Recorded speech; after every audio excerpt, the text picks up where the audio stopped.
Fyrsti íslenski Tourette-sjúklingurinn hefur nú gengist undir heilaaðgerð þar sem borað var 8 cm inn í höfuðið og þar komið fyrir rafskautum. Við kynnumst því nánar í þætti kvöldsins. En fyrst að merkilegri heilaaðgerð sem hefur verið gerð nú í fyrsta sinn á íslenskum Tourette-sjúklingi. Aðgerðin er á tilraunastigi við Tourette en árangurinn lofar góðu. Við sýnum nú myndir úr aðgerðinni og kynnumst snúnu lífi Elvu Daggar Gunnarsdóttur sem er með versta tilfelli Tourette sem læknar hér á landi hafa séð. Í upphafi árs barst Kastljósi bréf sem reyndist örlagaríkt. Bréfið var frá Elvu Dögg Gunnarsdóttur. Þar lýsti hún aðstæðum sínum en hún er með versta tilfelli Tourette heilkennis sem læknir hennar hefur nokkru sinni séð. Hún er þjökuð af miklum og nánast stanslausum kækjum, meðal annars höfuðkippum, vindingum og óviðráðanlegri þörf fyrir að snúa sér í hringi á nokkurra skrefa fresti. Elva var þá að bíða eftir að komast í heilaaðgerð vegna kækja sinna, fyrst íslenskra Tourette-sjúklinga.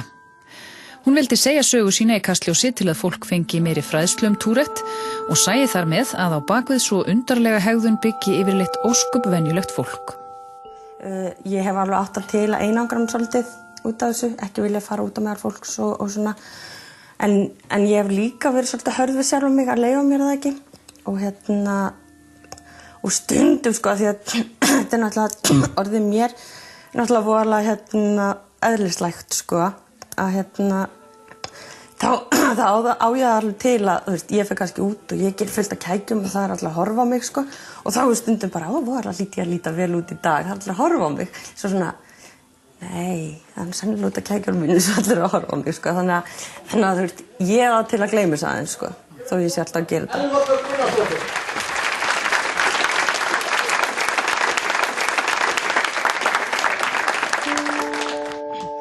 Komið sæl, ég heiti Elva Dögg og... Geturðu sleppt í að snúa þér í þessa hringi? Sko ég get sleppt í, en þá verð ég bara verri af kækjum eftir það sko. Og þú veist, og verri af öðrum kækjum í staðinn. Og það er svona eins og þetta byggist einhvern veginn upp og svo bara þurfum maður að springa sko.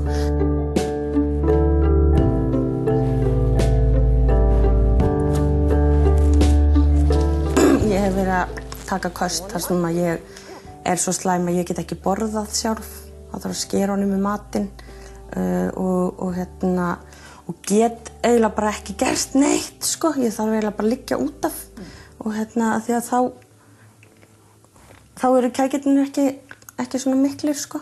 Það dempast þeir niður og það er mjög erfitt. Ég hef lent í rauninni, ég hef 2 sinnum síðasta árið farið inn á spítala og þurft að vera þar í einhver tíma því að ég hef bara verið ófær um að sjá mig og strákinn minn og allt sko.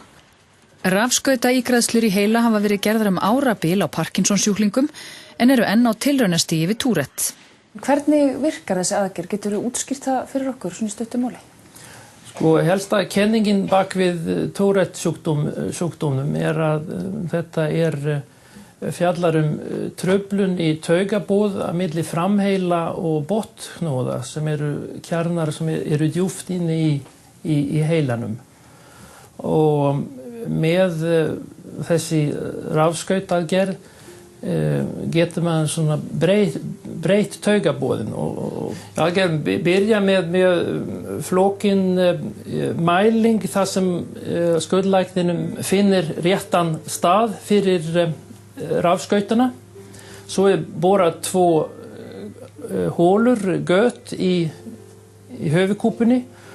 Rafskautina eru settar inn.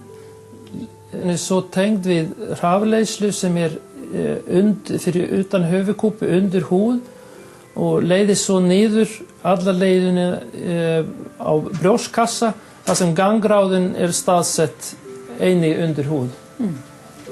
Þegar Kastljós hitti Elvu vissi hún ekki hvenær hún kæmist í aðgerðina og var orðin óþreyjufull. Undir vor barst henni svo loks svar, aðgerðin yrði gerð í maí. Ákveðið var að gera heimildarmynd snúið líf Elvu sem verður sýnd nú á sunnudagskvöld hér á RÚV klukkan 21:20. Það er bara margmenni? Já. Tölur margir hlæg. Það er svo come-over. Já. Ég var Donald Trump. Já. Fyrir aðgerðina þurfti Elva að fara í ýmsar rannsóknir og við það tækifæri skrifaði hún undir samþykki sitt fyrir aðgerðinni. Þú veist, hún var smákur, þá var athyglisbresturinn alveg að hæstu hæðum. Ég bara eitthvað, hvað er ég að lesa? Ég hef ekki hugmynd. En jú, þetta eru glæðislapin. Nú, jæja. Með þessari undirskrift afsalar þú þér ekki rétti til að sækja mál þitt vegna hugsanlega mistaka. Það er gott. Elva var svæfð og teknar myndir af heilanum til að finna nákvæmlega réttu staðsetninguna fyrir rafskautin.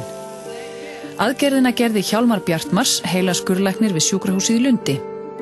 Hann kom hingað til lands í 3. sinn til að gera aðgerðir á sjúklingum hér sem yfirleitt eru með Parkinsons. Sjálfa inngrepið í heilan er náttúrulega lítið. En það sem við förum alveg í gegnum allan heilan, næstu að heilastofni og inn í heilastofnin. Þannig að við förum beint í gegnum heilan, þá verður maður náttúrulega að tekja leiðina líka, það er í gegn. Vegna þess á leiðinu þá getur maður náttúrulega skadað hluta heilanum. Og síðan er náttúrulega hætta á blæðingu við þessa aðgerð og þá geta blæðingarnar komið djúpt inn í heilan. Þannig að maður fáið þá sem sagt raun og veru heilablæðingu á versta stað. Þannig að það er hættulega við þessa aðgerð. Og hversu nákvæmt er þetta? Nákvæmnin er upp á 1 millimetr. Maður þarf að vera vandvirkur til þess. En hvað er að gerast í heilanum þegar straumi er hleypt á? Já, það er enginn sem veit. Það er enginn sem veit af hverju þetta virkar. Það bara virkar.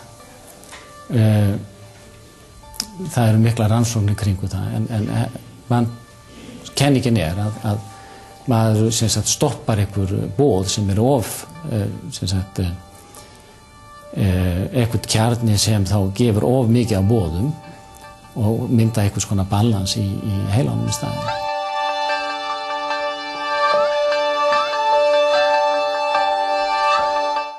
Hversu lengi þarf hún að bíða eftir að finna einhvern mun á einkennum sínum? Það er svolítið erfitt að segja það. Maður verður að setja strauminn á og svo hækka maður hægt og rólega. Og það tekur örugglega einhverjar vikur áður maður getur séð hvort það sé einhver áhrif að koma fram eða ekki. Svo vitum við líka að það getur orðið svolítið bið áður en við fáum áhrif á einkenni.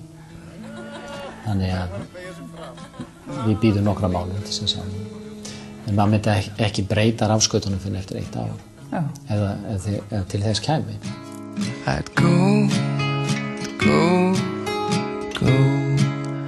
go and come back, a chance to change.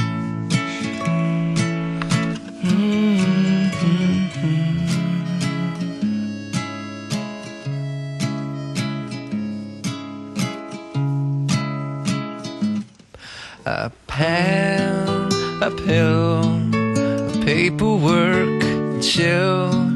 If all is fair, I get a chance to show